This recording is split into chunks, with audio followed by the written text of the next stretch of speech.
Hello listeners and welcome to SportSpiel, the podcast that is as popular in Russia as a bargain, all-inclusive trip to Salisbury Cathedral. Joining me, Alasdair Hooper, as ever to discuss all things sport and doping is Mr. Will Moulton. Oh God, what are we doing? Let the hackers come and find us. To be fair, I don't think we're that important. Here's hoping.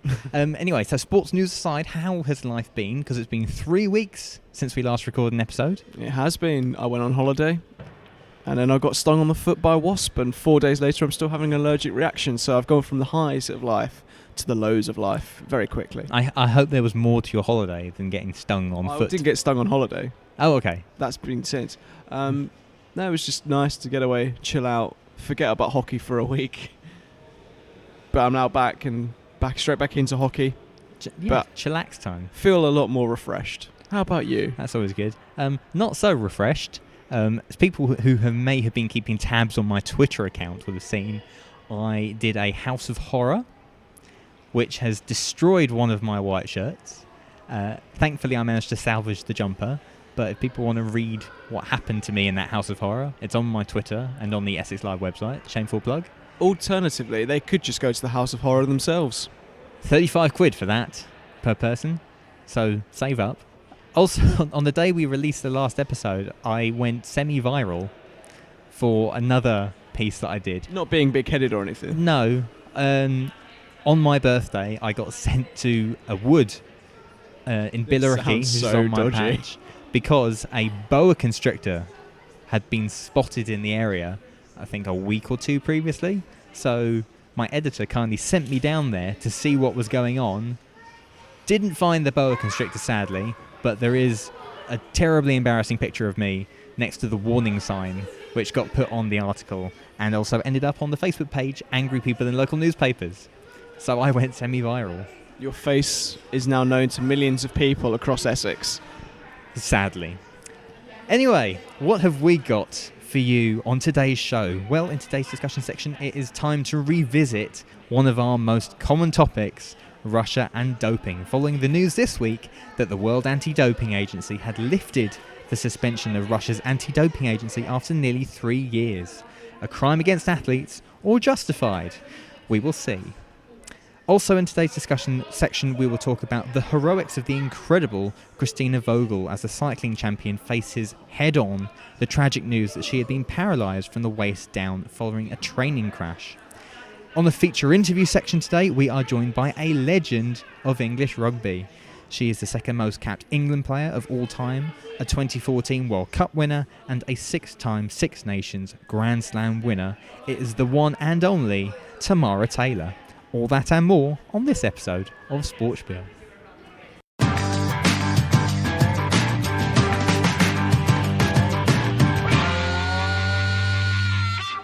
WADA? More like WADA load of nonsense. This week in the dreamy sunshine setting of the Seychelles, WADA decided to readmit the Russian anti-doping agency after the biggest doping scandal in history. The decision wasn't exactly a surprise after WADA's Compliance Review Committee recommended the step last week, despite admitting that the assurances of the Russian sports minister fall short of what is required. The decision by the Sir Craig Reedy-led organisation left plenty of people angry. Becky Scott, the chair of WADA's Athlete Commission, resigned. Several athletes voiced their discontent, including the likes of Adam Peaty, Callum Skinner, plus our former guests, Laura Dees and Beth Dobbin, and that's only scratching the surface of the reaction.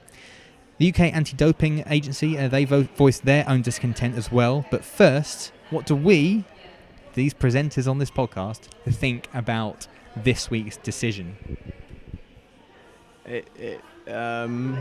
What can I say that won't get us in trouble? Well, don't start by saying that. It just doesn't feel right. It doesn't ring true that they have made all the necessary changes, and there's no transparency. We don't actually know on what terms they've met in order to be able to come back into sport. Well, that was Callum Skinner's point, wasn't it? The lack of transparency. Well, he's one of many people who have said that. We don't know what it is that Russia have actually achieved. Apparently, it's what they've significantly not acknowledged their failures. What does that mean? It would be good to have a list of, almost like a bullet point list of things that Russia have done, and then we can say, all right, fair enough. It looks as though they are rectifying their mistakes and they're moving forwards, but we haven't seen that. It's just all a bit unclear as to exactly why they've been reinstated, and that I think that's the issue so many people have, is there's no evidence that anything has changed in Russia. So why should they be reinstated? Were you surprised by the decision? I think on the day it was made, no, because there had been people talking about it for the few days before that, and we knew it was happening. But yeah, considering for so long they've had these meetings and they've decided, no, we're not going to reinstate them, they haven't done enough. For them to all of a sudden turn around this time and say, yes, they have done enough, was a bit like, oh, okay. Well, tell us then what they've done and I'll believe it, but no one's told us. And it looks like this readmission on WADA's part has kind of been in the pipeline for a fair few months now. So you follow what Dan Roan has been doing for the BBC, and he reported that WADA had been looking to reinstate the Russian anti-doping agency as early as May. And something he said to me before we started recording is that a compromise deal was also mentioned in June time. So are we actually that surprised that this is coming about?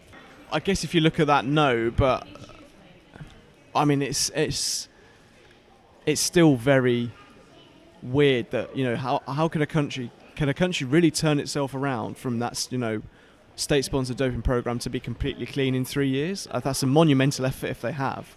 But that compromise letter that was sent by Sir Craig Reedy and the WADA director Olivier Nigley was certainly worrying. And it's interesting what Richard McLaren, the man who wrote the McLaren report that was so damning, said. He said the Russians didn't accept the original conditions, so why would they accept the new ones?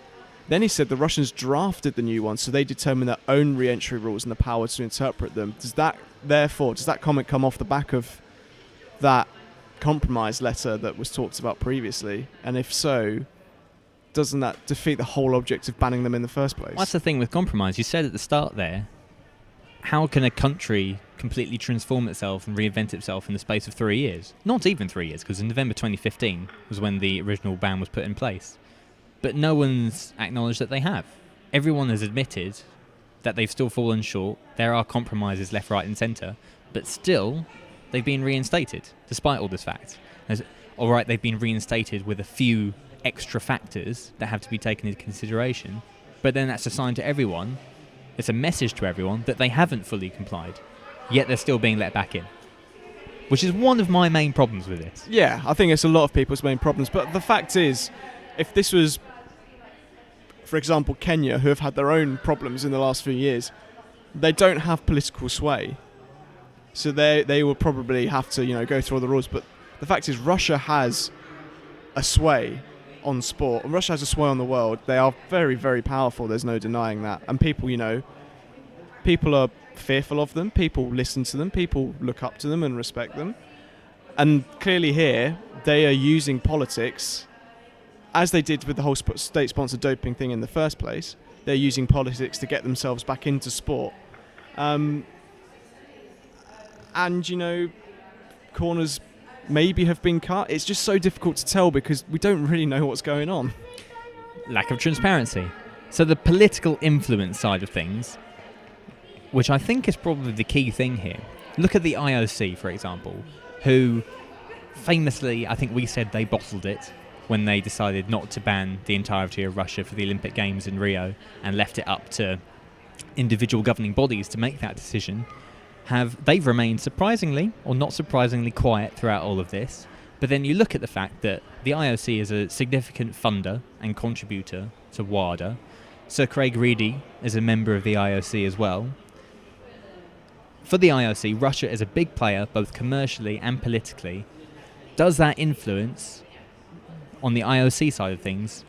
Maybe is that the main reason why WADA have made this decision and been forced into that position perhaps?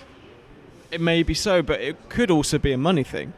Russia has a lot that comes into the commercial side of things. And Russia has a lot of money and can bring in a lot of money. So perhaps, this compromise would suggest to actually benefit the IOC, not illegally, but in terms of, having Russia at events makes people more interested. Having Russia at events, hosting events, they can put in a lot of money and make really, really good events. So perhaps there was also that side of it, again, more of a sway that another country wouldn't have. That could well be something. I'm going to say it again, we just don't know. We literally have no idea, really, do we? Exactly.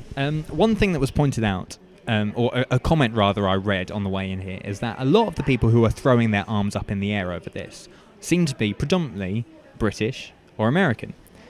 I look at the statement that was put out by the UK Anti-Doping Agency, and in part of that, they said fundamental questions remain unanswered in respect of the conditions for reinstatement of Russia.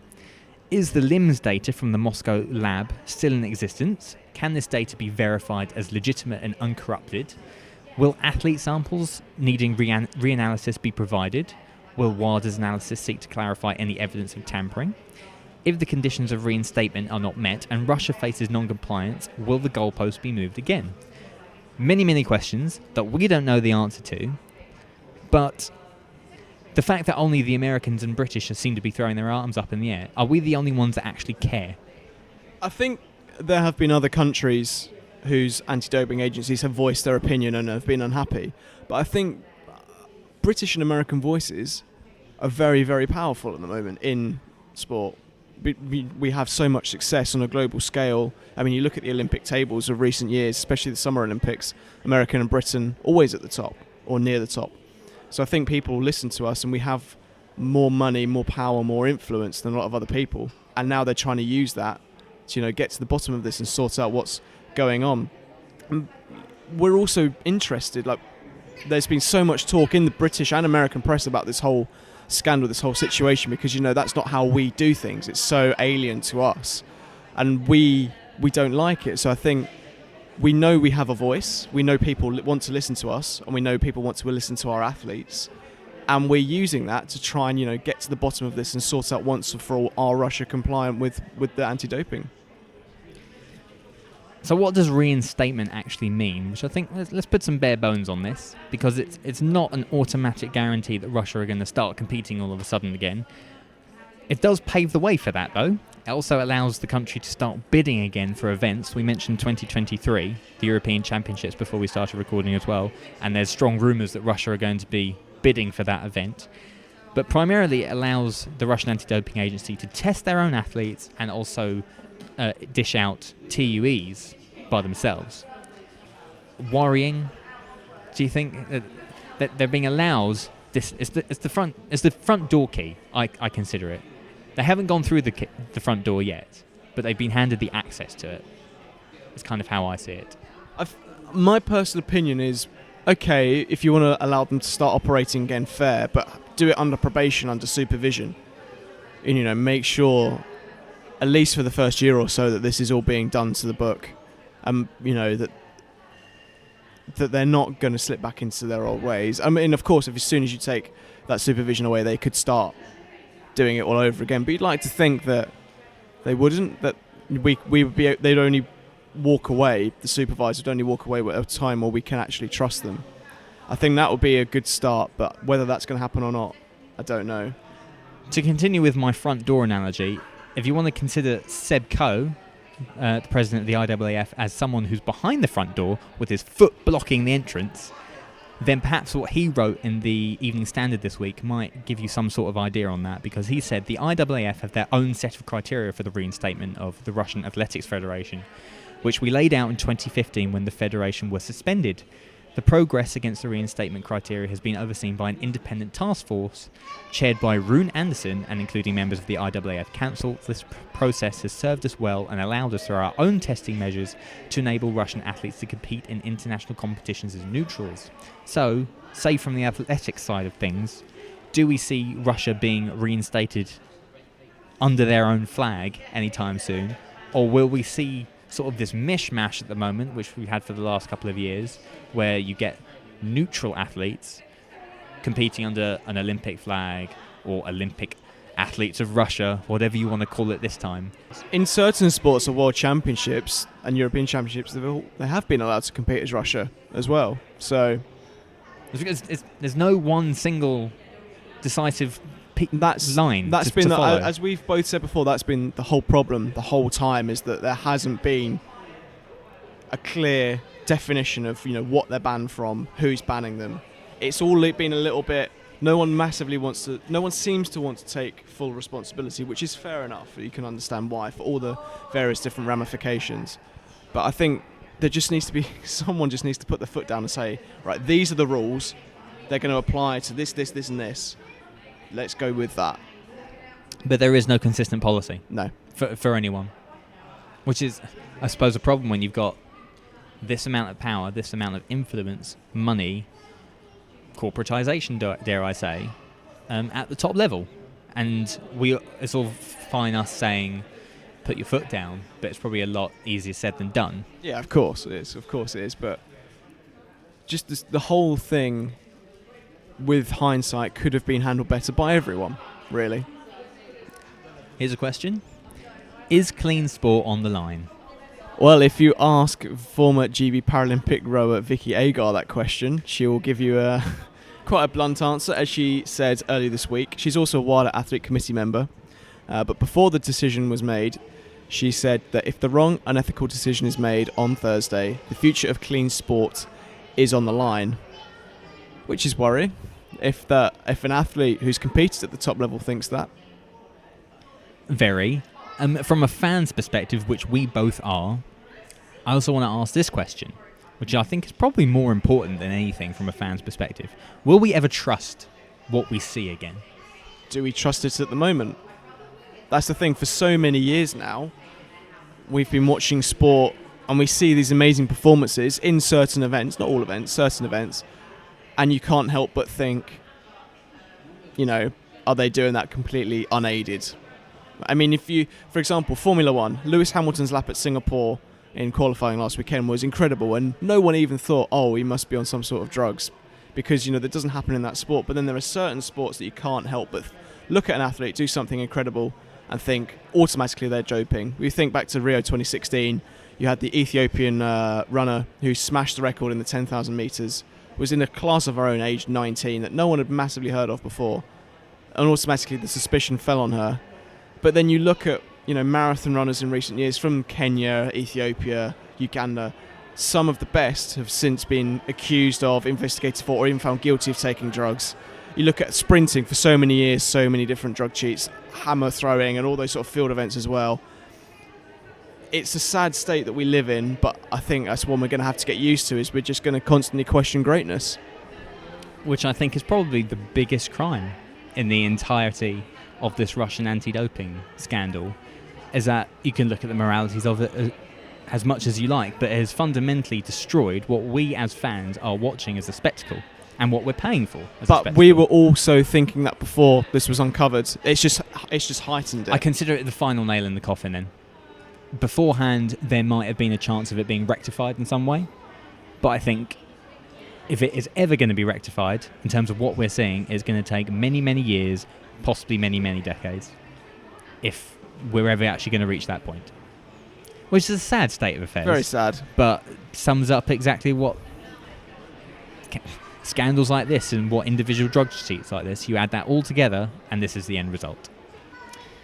But anyway, moving on to our next topic of discussion, and that's Kristina Vogel. She was involved in a full speed crash on June 26th with a Dutch junior cyclist who was practicing a standing start, and that crash caused her to fracture several vertebrae and she severed her spinal cord. As a result of that injury, she is now being left paralysed from the waist down. Horrible, horrible news that emerged during the couple of weeks that we were off between recording this episode and the last episode. What was your reaction to hearing the severity of that injury? I remember when I first read the report of her crash, and the way people were reporting it wasn't good. But I don't think I personally ever thought that it would be that bad. You look at people like Kristina Vogel and you look at athletes like that and you think they're invincible. So to actually see something so horrible happen to such an incredible athlete was really shocking. And I saw a video that she put on Instagram the other day of her, getting out of a wheelchair and putting herself on her bed. And I mean, while incredible to watch in that, she's making such positive steps already, it was also, for me, quite hard to watch. This is someone who I took a lot of notice of because she was such a good racer, and she gave some of our British girls really, really tough rides. So to see her from being a world champion, Olympic medalist, to go to where she is now was quite difficult to watch. But her positivity, her attitude, the way she's spoken since has been phenomenal. And I remember when I was lucky enough to speak to Sammy Kinghorn for this podcast, how moved I was by her story. And it's very, very similar with Kristina Vogel. The way she's looking at life, the way she's just getting on with it, is inspirational. And when you think about all the other bad things going on, in your own personal life or anything, you compare it to what she's going through and how positive she's feeling. It puts everything into perspective. And kudos to her for remaining so positive. That's the main thing I wanted to highlight, really, in doing this topic. As horrible as it is, and as horrible as the injury is, it's the way she's reacted to it and responded to it. I don't know if people read the piece on BBC Sport that she did, where she said it's okay to cry about the situation and the hand that she's been dealt, but she is tackling it head on. There's no dwelling about what's happened to her. It's all about progress and moving on to the next thing. And if she can't use her legs anymore, then she'll use her arms and she'll use her hands to get about.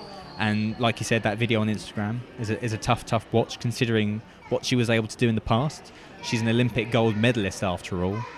But I think it's a lesson for anyone who ever faces adversity, no matter how big or small, is to use Kristina Vogel as an example of the bravest, best way to react to things like that.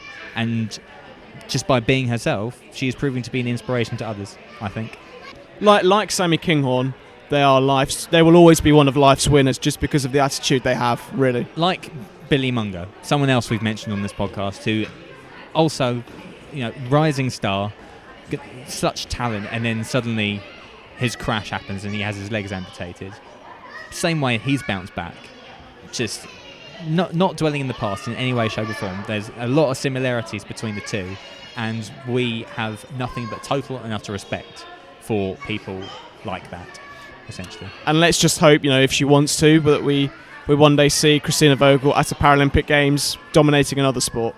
That's, I think, if she wants to carry on in sport, I think that's what we all want to see from her. That would be the dream. And with that, we finish up this discussion section on this episode of the podcast. But of course, it is now feature interview time, and to introduce his guest on today's show is Mr. Will Moulton.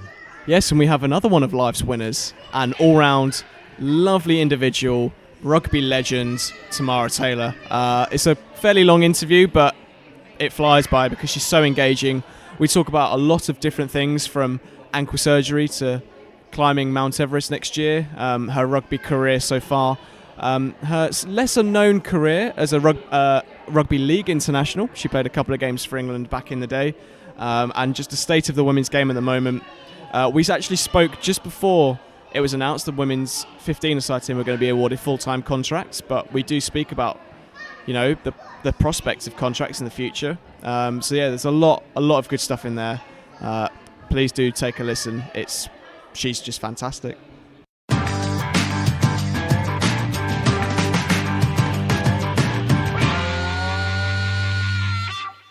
So welcome back, SportSpiel listeners, to another feature interview, and I'm delighted to say that today joining me I've got a bona fide legend of women's rugby in Tamara Taylor. Thank you so much for coming on, Tamara.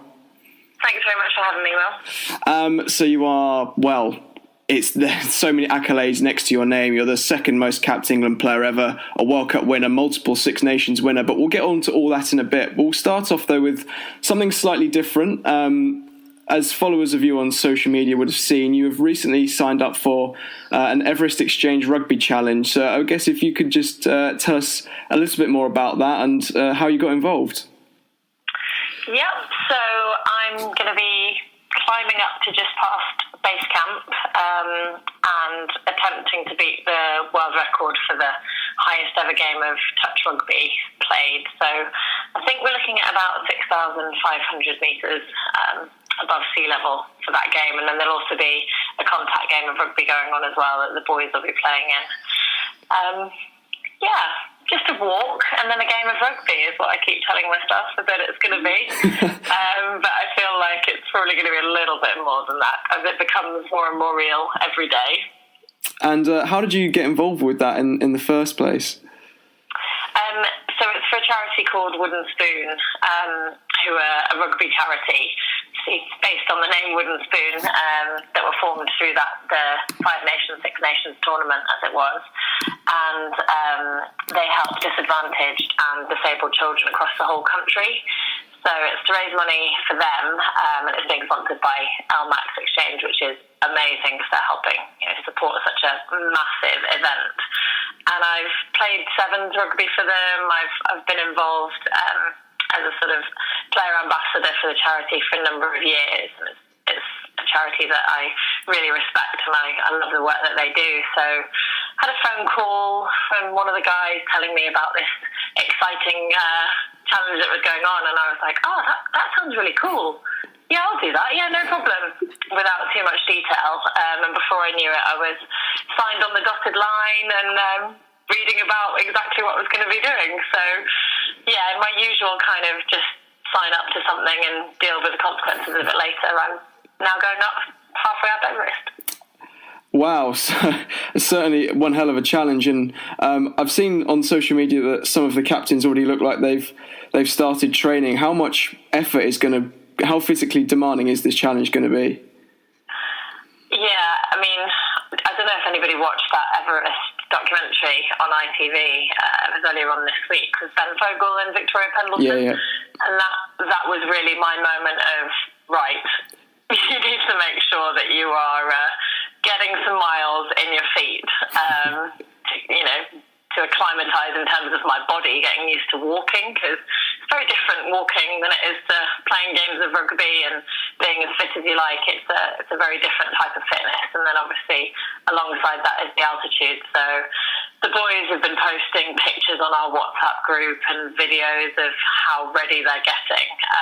And I'm still rehabbing from an ankle injury, so walking has only been something I've been doing over the last couple of weeks after getting off crutches and out of a moon boot and a plaster cast. So, yeah, they're a couple of steps ahead of me, but I'm hoping that my fitness from the past will at least help me to catch up with them. But it's going to be really, really tough, and it wouldn't be a challenge, worth sponsoring people for if it was really easy.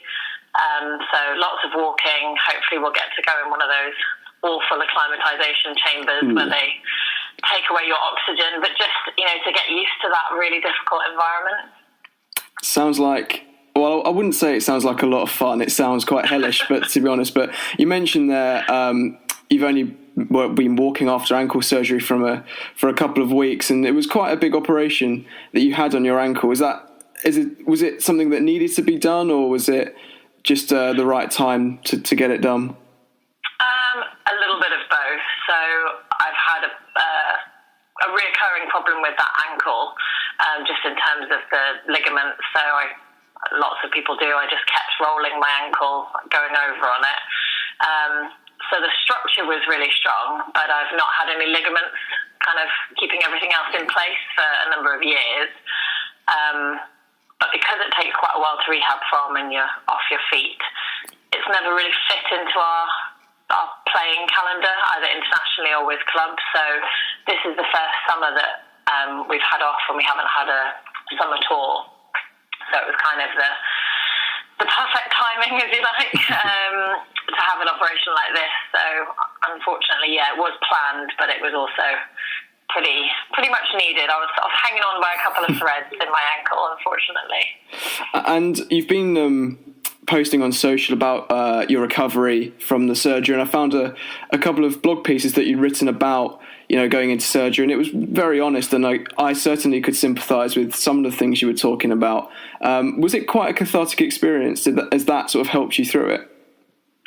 So I've written some more blog pieces, and I've kept like a bit of a video diary and taken pictures and written down what I've been doing, how I've been feeling.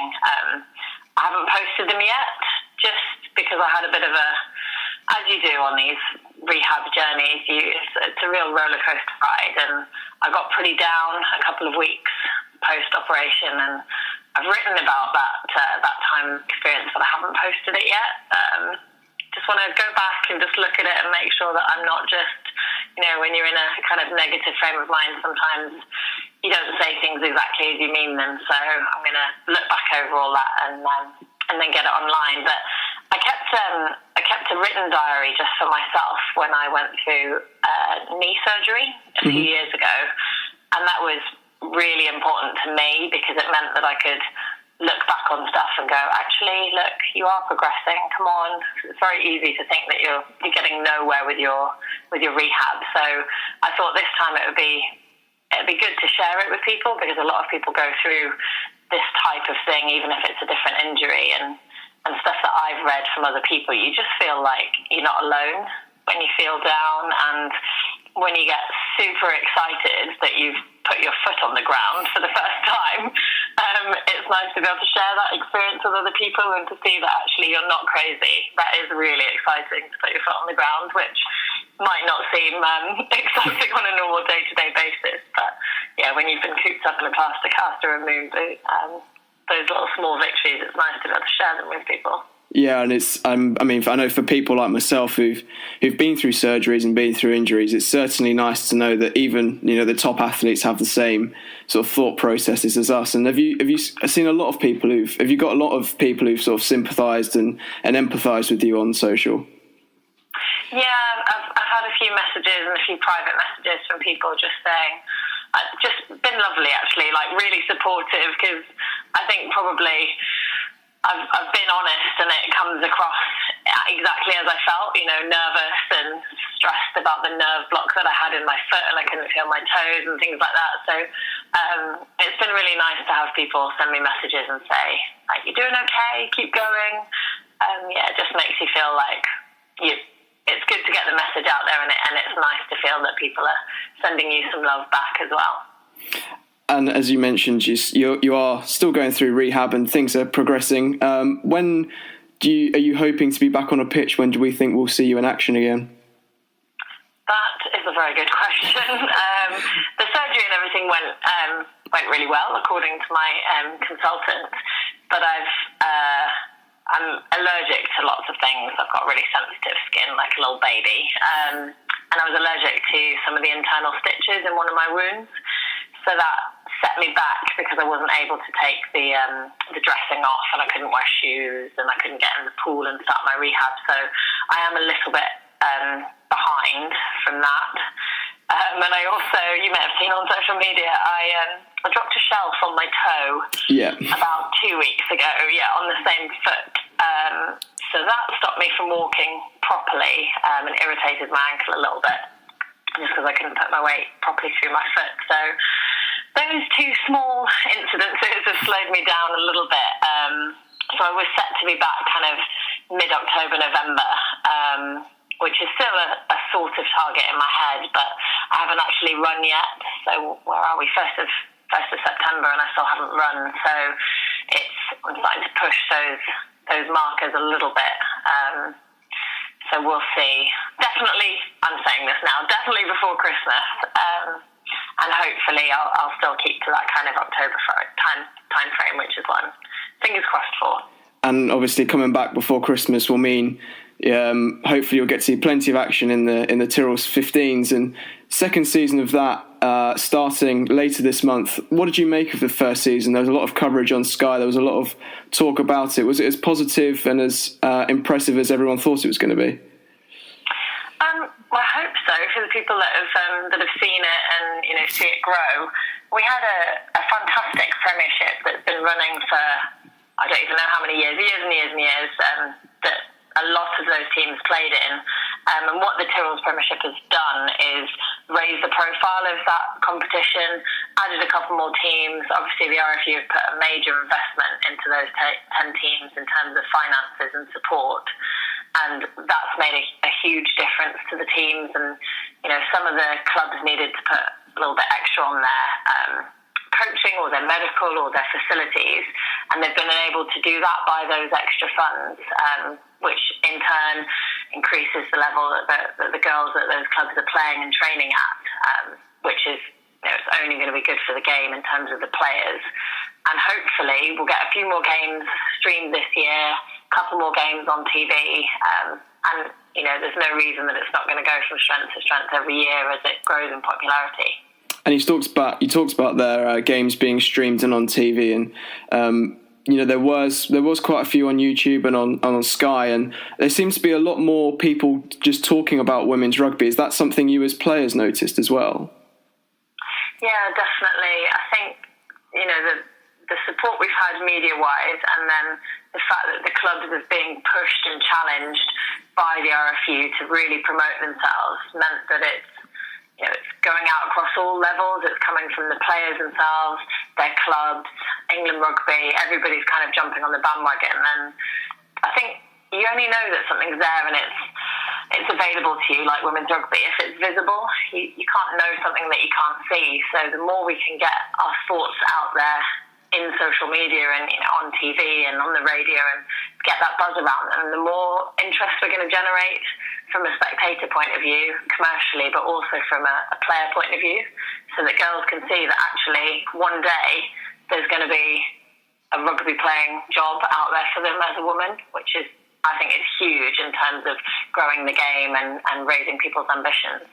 Of course, and in terms of growing the game, English rugby, women's rugby is soared, certainly in the last few years. But I think it's fair to say sort of the team is going through a little bit. The 15s team is going through a bit of a transition with certain retirements recently, the likes of Daniel Waterman, Rocky Clark, Izzy Knowles-Smith and Kay Wilson. And how crucial is it to have a top quality league to help keep producing the talent and help you guys keep up and keep improving with the likes of France and New Zealand and Australia?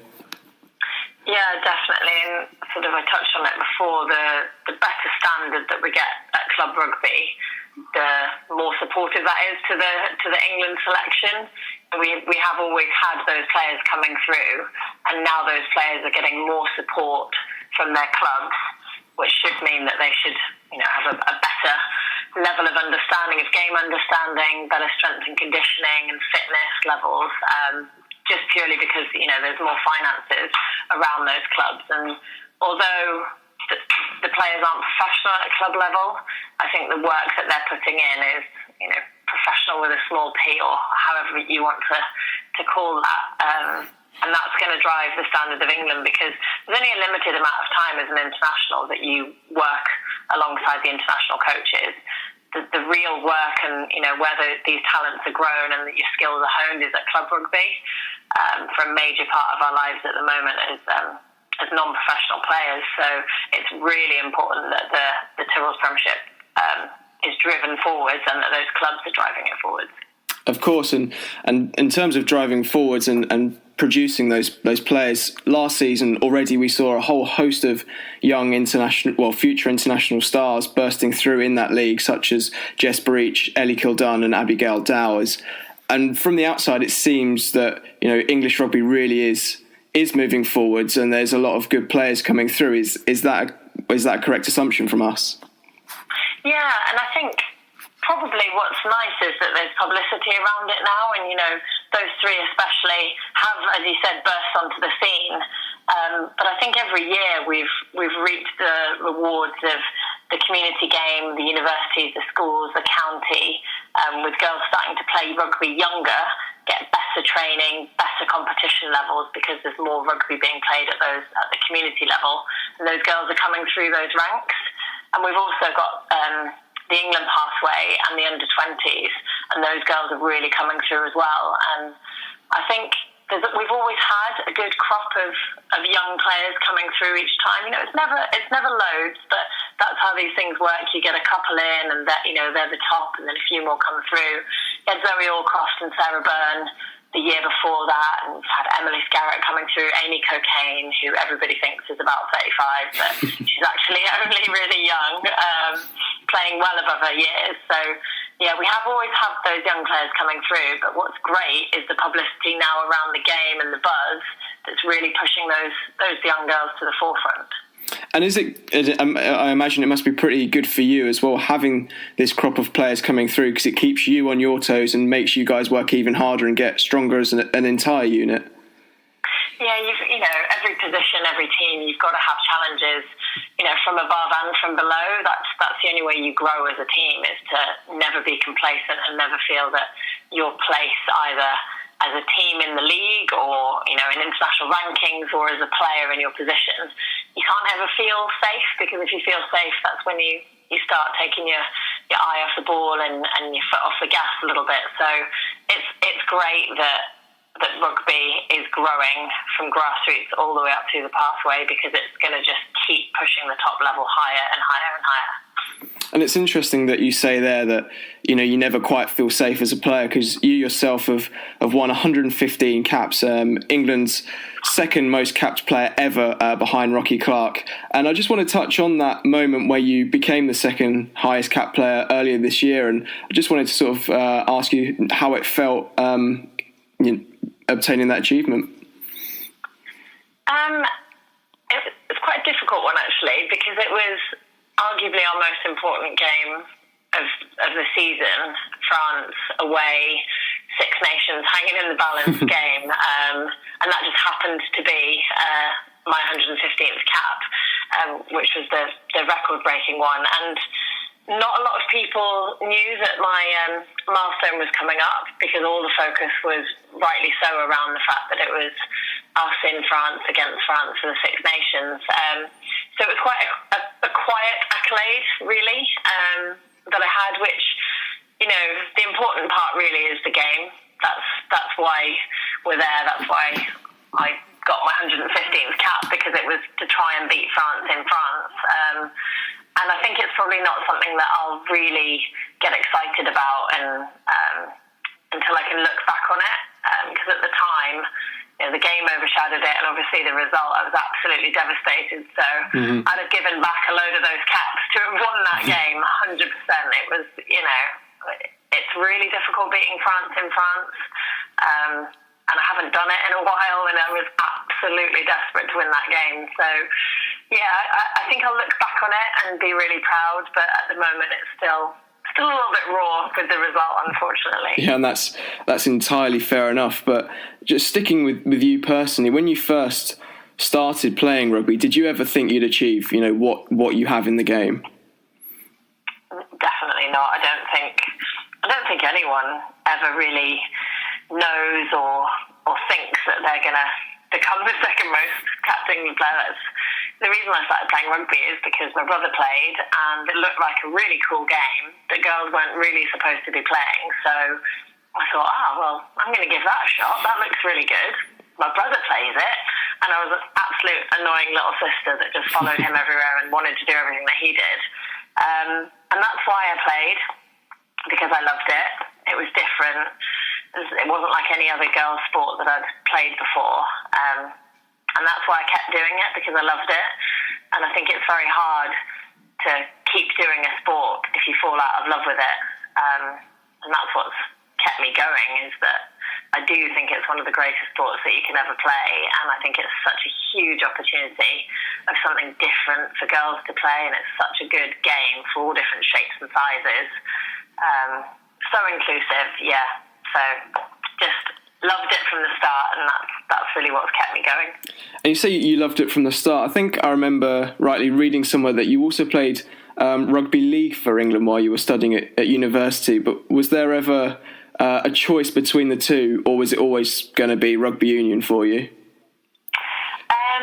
So the only reason really that I played rugby league was a couple of the girls who played in the uni team, their boyfriends were playing in the men's rugby league side, and they were like, why don't we have a women's team? So a couple of us went along and had a couple of games, had absolutely no idea what I was doing, still trying to lay the ball back at the breakdown, and there wasn't a breakdown, and trying to rip the ball and offload, and all the things that rugby union has that rugby league doesn't. I was trying to do them all. And then from that I got selected into a GB students team, and then before I knew it, we were on a trip to Russia alongside the England under-20s girls who all knew what they were doing. And there was a couple of us from my university who were older than the under-20s, but literally still trying to play rugby union on a rugby league pitch, learning the rules as we went along, where we were allowed to grab on a collar in a tackle, which you're not allowed to do in union. It was a massive learning curve, but I think it was really good for my game, because although they're both rugby, there's real differences between them in terms of how you ball carry and how you defend.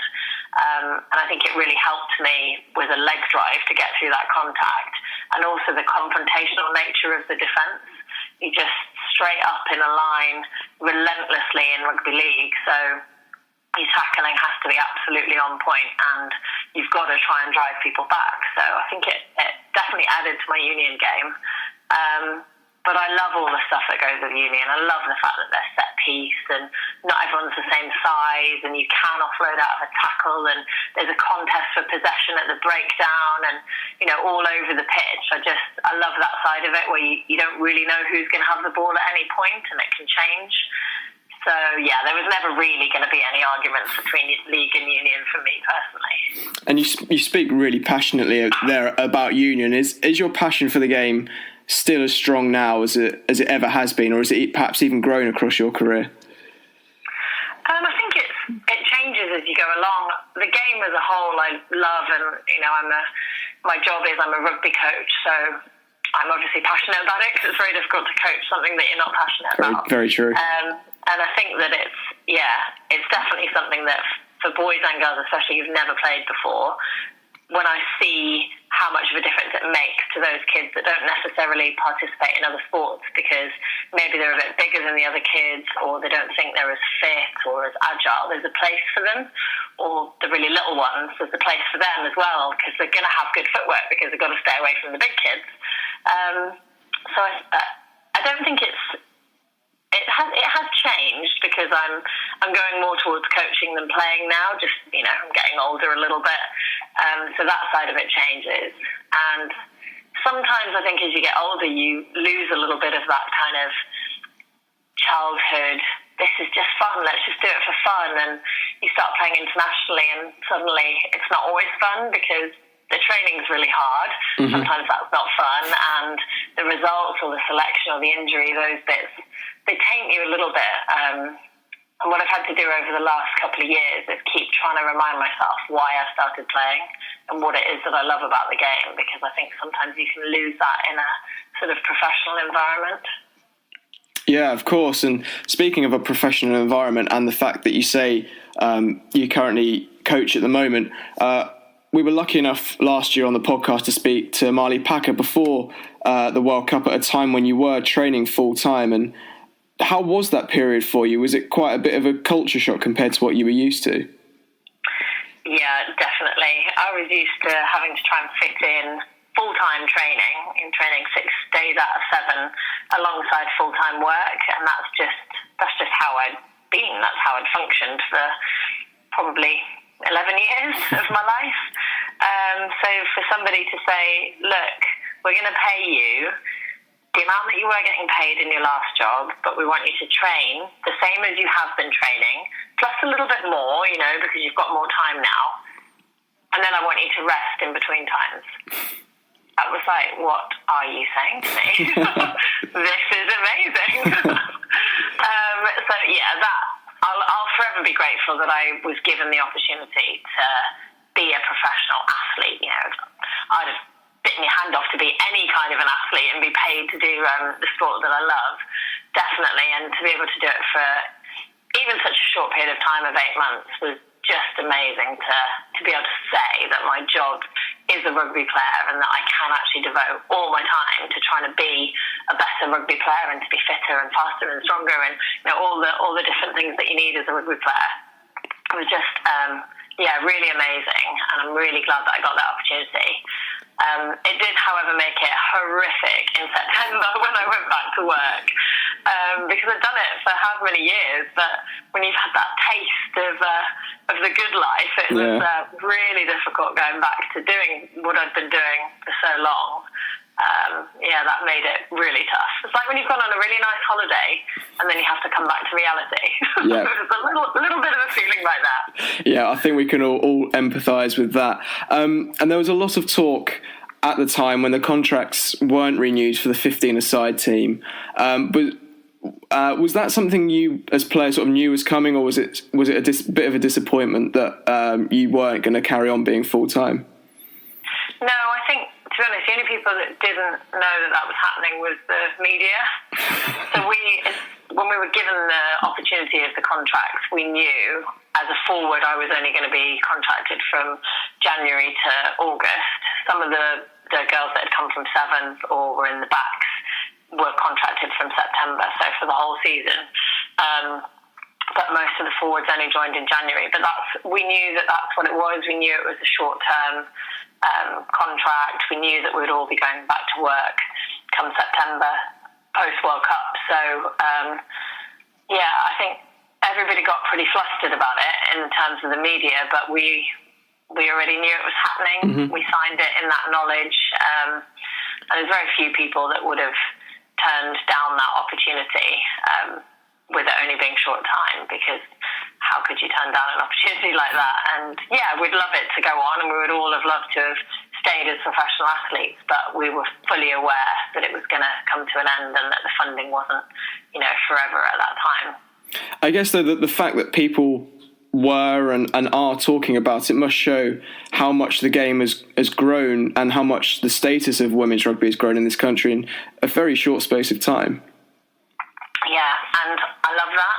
I love that there's the attention around it, and that people were genuinely concerned and saddened and upset by the fact that we weren't going to be continuing with our contracts, and that people may have thought it in the past, but they maybe didn't know that these kinds of things were going on, and they didn't know how great the England women's rugby team had been performing, and all the great stuff that's gone on in the years and years before, and the teams and the players that have come before that just haven't had the same publicity and haven't had the same media interest, and yet they've all done the same as they've fought the same fight that we fought over the years. Mm-hmm. So it's really nice, and I think it's for them as well that have gone before, that there's now interest in it, because they forged this path for us, and hopefully we've forged a path for the next generation of players, so that actually one day we will be fully contracted, and it will be the same as the boys, that you are a rugby player and that's your job. Was there a particular moment when you as players noticed a real change in the media attitude and the publicity surrounding your game, or has it been a gradual process? I think when you're in it, it's sometimes quite hard to see it, because you're just living it every day, and you think about it and you talk about it, so it's just there. And sometimes when you've been injured, or you step outside of that box, or you speak to other people, you realise that actually it has escalated at a huge pace, especially over the last few years. And I know definitely the Olympics in 2012 made a huge difference to women's sport, and having it on TV and having all the different sports just freely available for people to watch, men and women. I really think that started it in this country, started the ball rolling, and then luckily we won the World Cup in 2014, which kind of just bumped up a bit more momentum there. And when there's been a load of projects for women's rugby and girls rugby specifically at grassroots level that have also increased that momentum, and the playing numbers have grown massively. The spectator figures are growing every time. The World Cup last year in Ireland again had more people watching it and more people tuning in, and the final was on live on ITV, I think, with 2 whatever it was million people watching. And it's if you actually stop and you get some of the figures, it's definitely been kind of snowballing since then, and I think that's why this really is the time to invest in women's sport, not just rugby, but women's sport in general. It is about to get over the edge of the cliff and just go for it. So if you're a sponsor, get in there right now. Fantastic words. And you talk about, the merging of men and women's rugby in a previous answer. And we saw the fantastic news this week that as of today, the 1st of September, the men's and the women's sevens teams will be working alongside each other down in Teddington. How positive a step is that for both teams, really? I'm not part of the squad, so I wouldn't want to speak on their behalf. but I know the girls have really benefited from the training that they've done alongside the men, and a couple of the boys are doing player coach roles, and they've been doing some coaching with the girls, and their knowledge and experience. Some of the guys there, Rodders has been playing for probably nearly as long as I have, and their experience is absolutely fantastic to be shared alongside those girls, some of whom haven't been playing sevens as long as the guys. So it's a massive help in terms of their learning and their skill set. And also the pace of the game. I know when the girls trained with the boys, as in, against them and did some semi-opposed stuff, you have to run faster and you have to think quicker because you're playing against people who are running faster than you. Therefore allowing them a little bit more time to be able to think and, react to decisions. So it will be really, really good for the girls, and I think it will be really good for the boys to have a different viewpoint on things, and those girls bring a completely different skill set to some of the guys, and, maybe they're not as stuck in their sevens ways, and I think you can always learn from other people, other sports, different points of view. So I think personally, looking from the outside, I think it'll be massively positive. It's just going to take a bit of time for the girls to get used to the relocation. I know that's been quite a difficult point for them, moving from Bisham Abbey, where they've set their homes up now, across into London, basically, to the Lensbury. Well, I know we'll certainly miss having them around at Bisham. But going back, it's not just exciting news for the sevens teams at the moment. The Quilter Autumn Internationals were also announced for the 15-a-side squad yesterday. 3 games, quite an exciting series in prospect. Something for us to look forward to as fans? Definitely, yeah. I'm really excited that they've finally been announced, and everyone can jump on the bandwagon and book their tickets and get themselves down to the games if they can. And what's really nice about this series is that it's moving around. They're not just in London. We've got the middle game, I think it is, up in Doncaster at Castle Park, which will just be amazing. I'm a southerner, but I'm living in the north, and I'm a massive advocate for trying to get international sport, whatever it is, just a bit further north, just a little bit further up, so that it can be more easily accessible to people. So I've had loads of messages from people so excited that there's a game in Doncaster. It's not even the north, really, for the people that are further up. But people are just booking their tickets already and really getting behind it and excited that it's moving between London, obviously North London with Allianz, and then up to Doncaster. And you say people are booking their tickets. I know Alasdair and I have already got ours for the first game. And is this another fantastic opportunity for people to join the #ShowUp campaign and really promote women's sport and go and watch something they've never seen before? Yes, 100%. I was really lucky to go along to the hockey, using that #ShowUp campaign, and also the women's golf as well. And I think as sports people, especially sports females, we really need to start, putting our money where our mouth is in terms of showing up to these events. And I learned so much sitting there on a very sunny day watching hockey. I've not really watched a lot of hockey. I certainly haven't watched it live. And it was an amazing atmosphere. It was absolutely fantastic. Being at a World Cup event, being at an international, just amazing. So we're definitely going to get ourselves out and about to more supporting each other as sports people. And yeah, I'd just say to anybody that's thinking of going out and watching some sport, just come down and watch and you won't be disappointed. Definitely won't be disappointed. And I think that is the perfect message to end this interview on. Thank you so much, Tamara. And we'll quickly dive back to where we started the interview, talking about your Everest Challenge. First of all, best of luck for that. And for us people, who wants to get involved and maybe sponsor or donate some money, how can we do that? Where do we need to go? So there's lots of ways that you can donate. You can either go onto my Virgin Money giving page, which is just Virgin Money, giving /Tamara Taylor. You can do sponsored events at your schools or your clubs or your homes. You can climb your own Everest and donate the money through Get Yourselves on the Wooden Spoon website as well, and you can donate directly there. Or you can become a sponsor. So you can sponsor parts of the event, you can sponsor kit, you can sponsor me, you can sponsor some of the other participants. So yeah, there's loads and loads of ways, and I would love to get you involved in such a great challenge. Awesome. And just to double check, when's exactly is it happening? We leave on the 13th of April and get back, all being well, as champions on the 6th of May. Oh, fantastic. Thank you for such a fantastic interview. I've really enjoyed it, and I hope the listeners have too. Thank you, Tamara. Thanks for having me, Will. Cheers.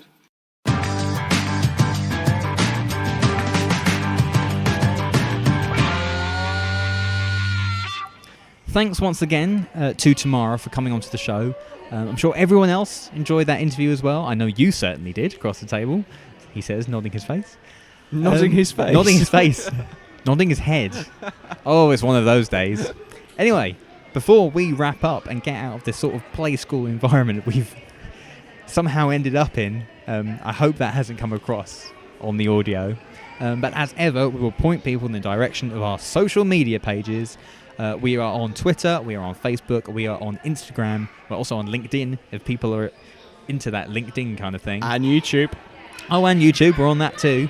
All of our handles are SportSpiel Pod, so you can search for that and you will find us. You can also send us emails, whatever is on your mind, feedback, to our email address, which is sportspielpod@gmail.com. And we also have a website, which is our home for everything, both audio and written. That is sportspielonline.com. Next episode, for those that have been keeping count, is very, very special. And why is it special?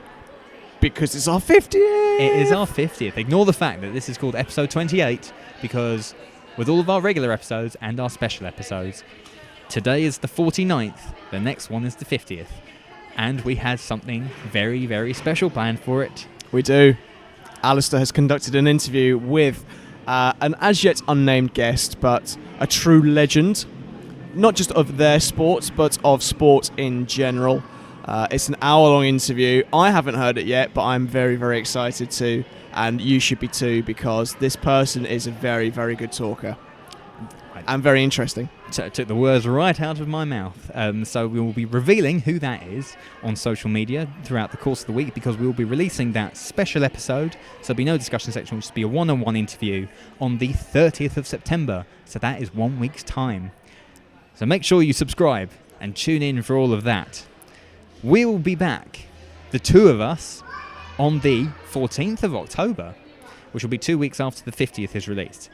However, because it's the 50th, and we're a half century, I think, of episodes, is a good place to have a little look at ourselves, rebrand, revamp, think about things we can do a little differently. We're going to revamp the podcast a little bit, both in terms of design, the way we do it, music, the structure, all that sort of stuff, but it will be full on sport and plenty of interviews, just like always. And don't worry, we'll still be here.